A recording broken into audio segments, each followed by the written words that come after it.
Selon toi, est-ce que tu as besoin de prendre un supplément de protéines pour augmenter ta masse musculaire?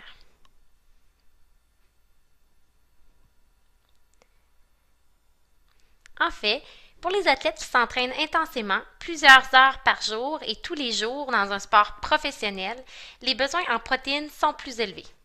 Une alimentation équilibrée, incluant 3 repas et 3 collations, permet toutefois de rencontrer ces besoins en protéines et ce, sans prendre de suppléments.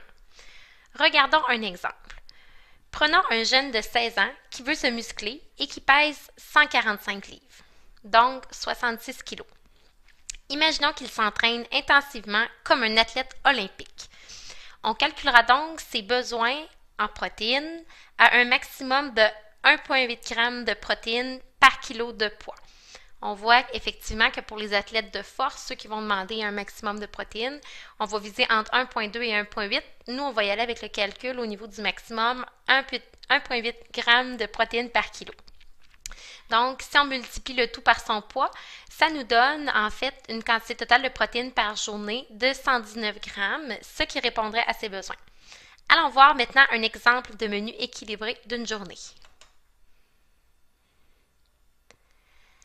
Alors, dans l'exemple de menu, on voit 2 rôtis au beurre d'arachide, banane, une collation, on a une galette à l'avoine, un lait au chocolat, Hershey. Pour le dîner, on parle d'un sandwich au thon, fait maison, des carottes, thé glacé, un yop puis une barre tendre.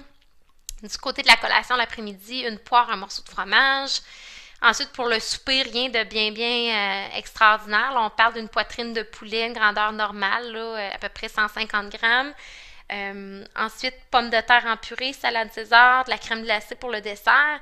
Puis en terminant, quand on regarde la collation du soir, compote de pommes et muffins de maison.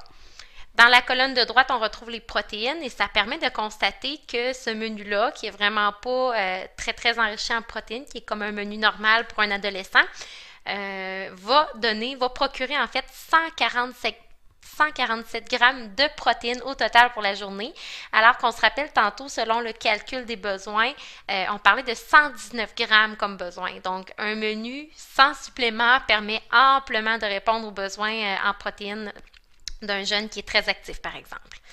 Alors, ce qu'on doit retenir de cette capsule, c'est que tu n'as pas besoin de suppléments de protéines pour augmenter ta masse musculaire. C'est une combinaison d'entraînement adéquat, d'une alimentation équilibrée et de repos qui sont la clé du succès lorsqu'on pratique une activité physique.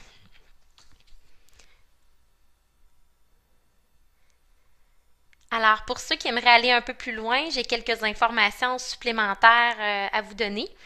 Donc, un maximum de 30 grammes de protéines peut être utilisé par repas pour la synthèse des muscles. Les protéines en surplus du 30 grammes ne sont pas utilisées pour fabriquer des muscles. Elles vont être soit transformées en graisse. Il y a une partie qui va être également éliminée dans l'urine. C'est donc préférable de répartir les protéines à chacun de nos repas. Fait intéressant, c'est souvent le déjeuner qui ne fournit pas assez de protéines. Donc, c'est souvent là qu'on devrait essayer peut-être d'augmenter notre consommation de protéines.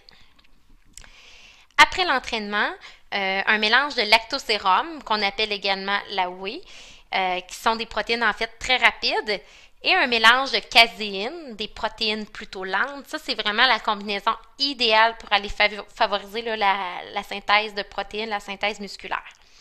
On retrouve, c'est avantageux, ces 2 protéines-là dans le lait, ce qui en fait un aliment intéressant après l'effort, qui va être plus complet, par exemple, qu'une poudre de protéines seulement à base de whey.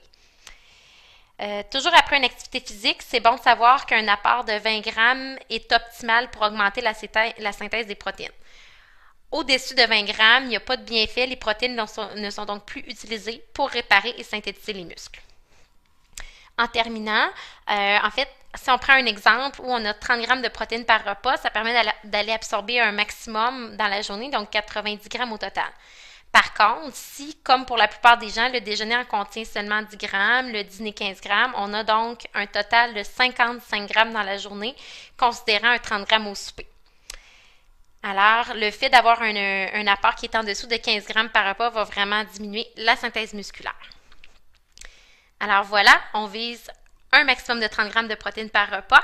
Puis après une activité physique, on peut aller jusqu'à 20 grammes de protéines et c'est vraiment le maximum qu'on peut aller chercher pour favoriser la synthèse musculaire. Voilà pour cette capsule.